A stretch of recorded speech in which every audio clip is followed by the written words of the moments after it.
Good morning, adventurers. My name is Ben, and welcome to a morning show where I sit around, drink some tea, and talk about D&D. First up for T&D today, we have the classic Dead People Team mug, and inside of it we have the the throat comfort from Yogi that I did not bring the box of in here with me. But if you want to see it, you can check out any number of videos that I have done in the last, I don't know, couple months here, because I have a lot on the show.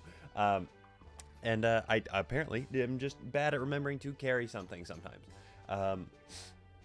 Anyway, sort of on theme, a day late for the internet, but on theme for today for me today. I've got the Orphan Maker shirt, I've got Dead People TT, Happy Halloween, a day late to everybody who might celebrate it. I forgot to say it yesterday because it wasn't actually Halloween when I was shooting, and now it's Halloween when I'm shooting now, but it's not going to be Halloween when it gets uploaded. Whole thing. Happy Halloween, one of my favorite holidays. Much love to all of you on this, I guess now day after Halloween, but still, happy Halloween nonetheless. Moving right along here, getting into what we are talking about today. We have gotten a lot of really, really great stuff in the sort of back phase here of 5th edition D&D, really sort of starting with Tasha's to present.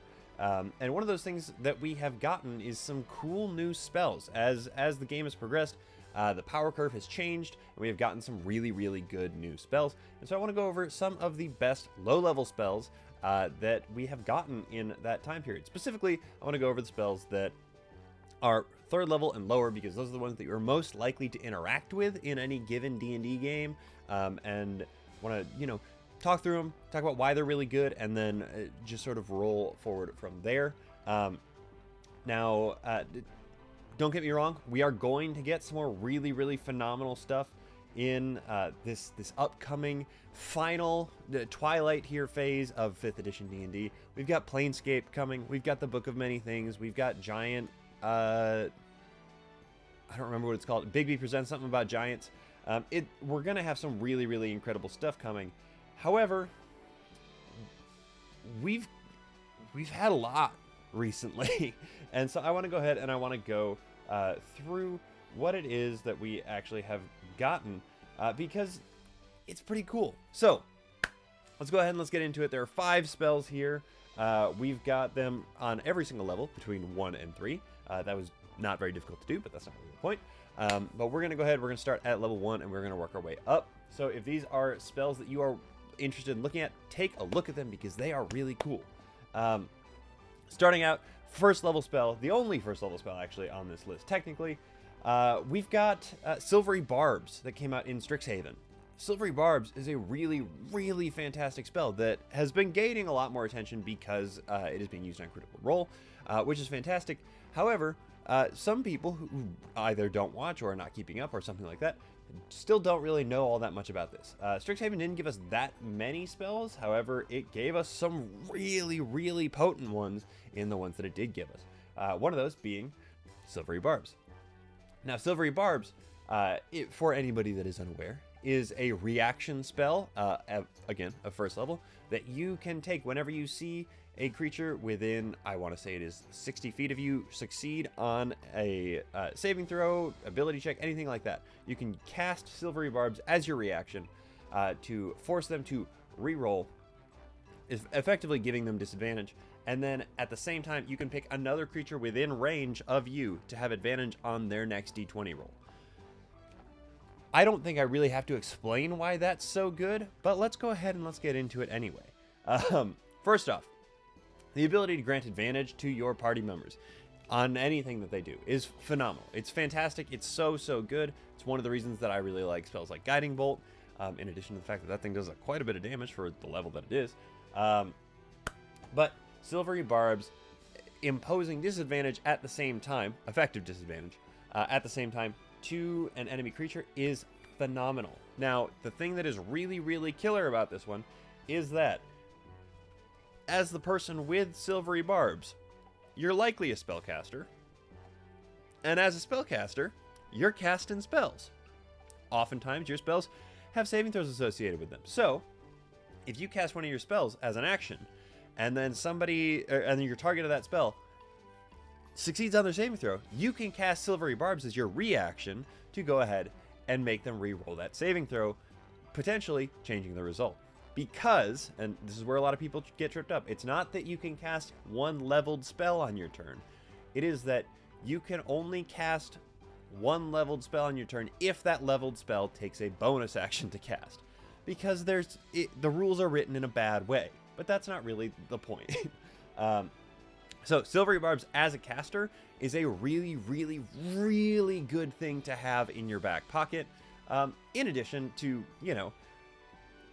being able to boast your own stuff. If there is something that somebody else is trying to do that they really, really need to be able to land, you can go ahead and just drop it on them.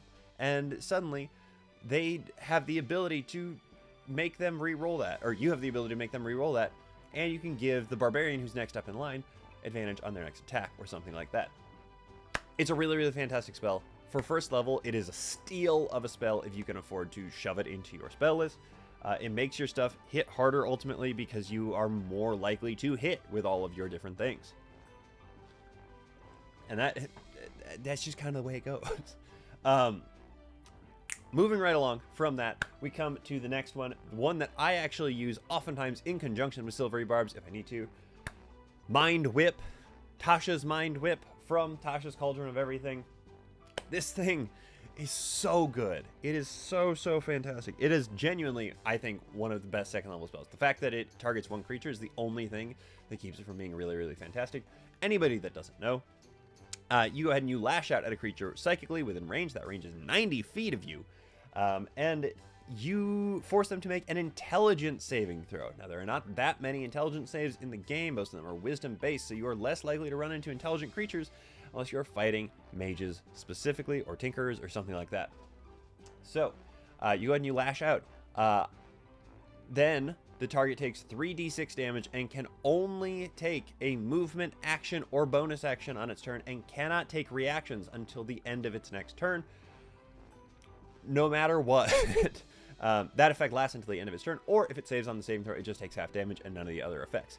However, more than likely, you are going to be able to make them fail that save, especially if you got Silvery Barbs in your back pocket, and you are going to really, really just hammer home and cripple the enemies that your DM is going to be able to throw at you.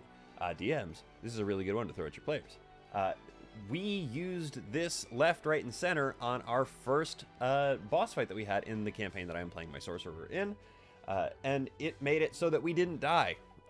My character still ended up going down because the giant ogre man fell on his tiny halfling body, but Mind Whip is really what saved us through that whole thing, because it was that he could stand up.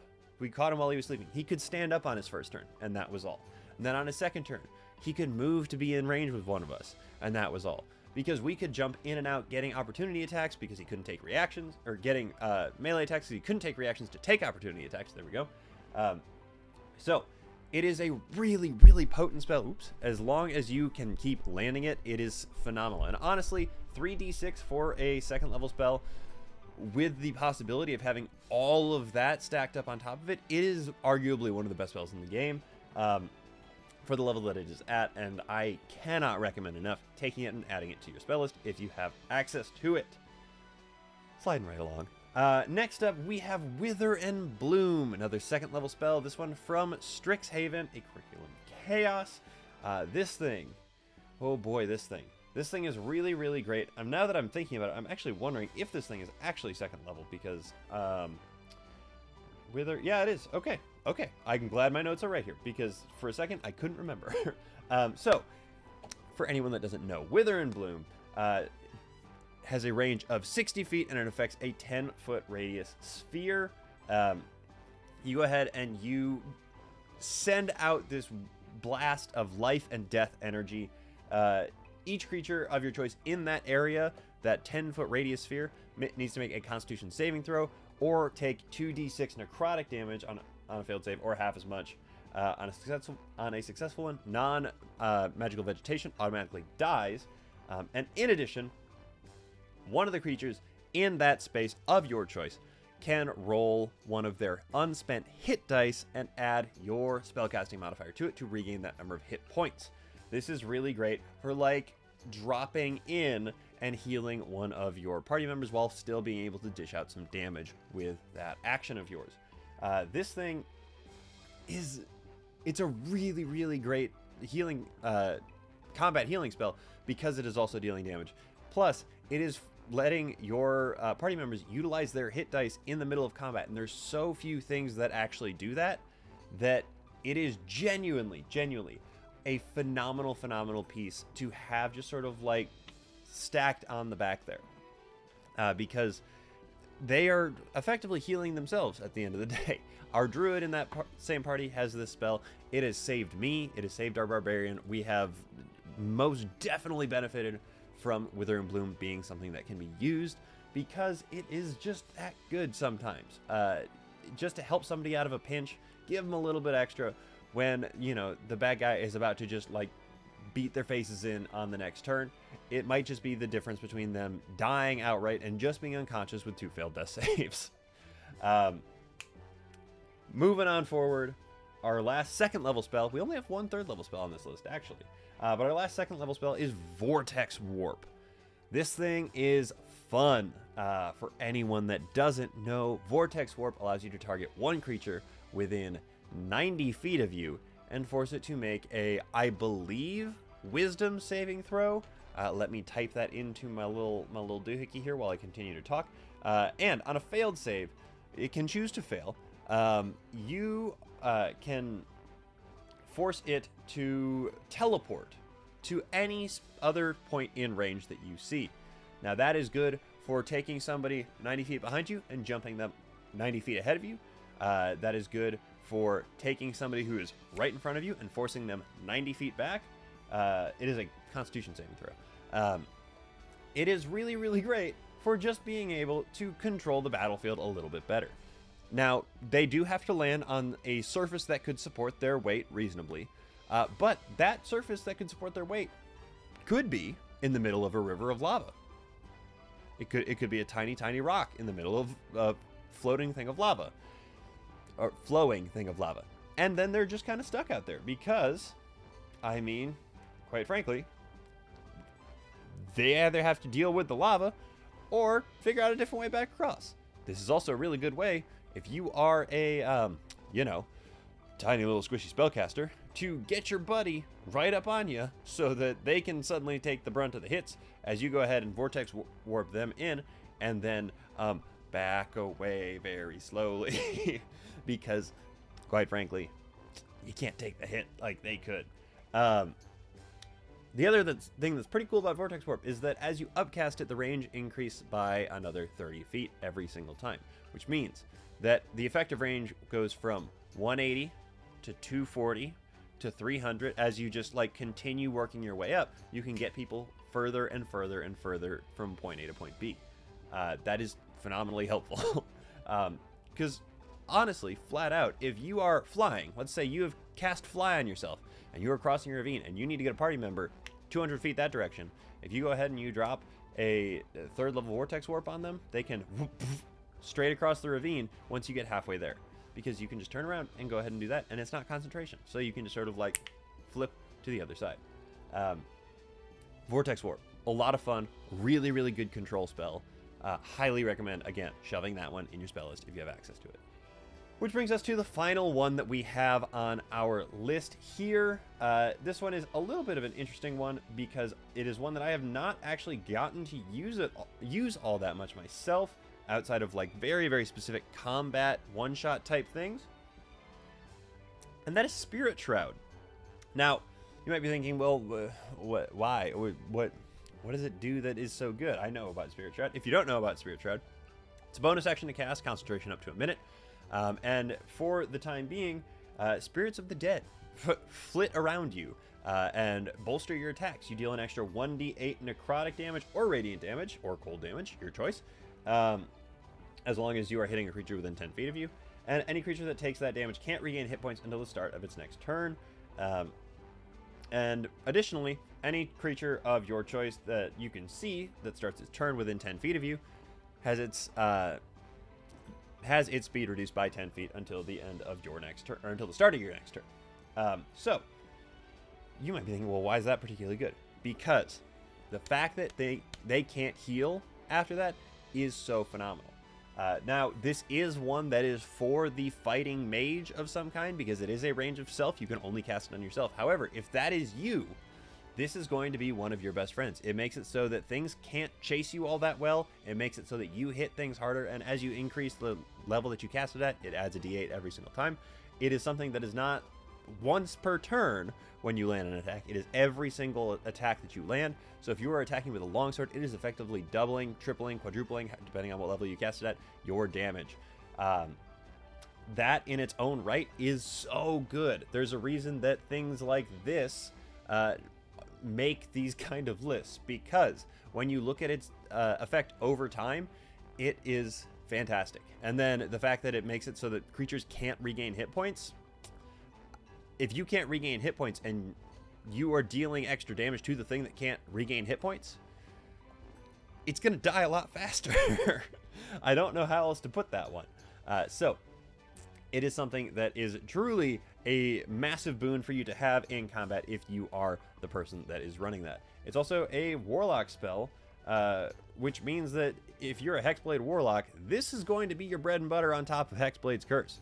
This and Hexblade's Curse, you get those two set up, and you are going to be just like creaming through everything that comes in front of you, because you're going to be critting on half the things, which again, these dice are doubled because they are just extra damage dice. They're not anything special or at the end add-on. This thing just feeds the machine that is a damage dealing maniac. So, Spirit Shroud, 3rd level spell from Tasha's Cauldron of Everything. Check it out. Give it a try if you don't believe me. Like, just try it as a warlock, try it as a cleric, whatever it is that you play. Try it in like a weird little sub thing, and you will fall in love with it.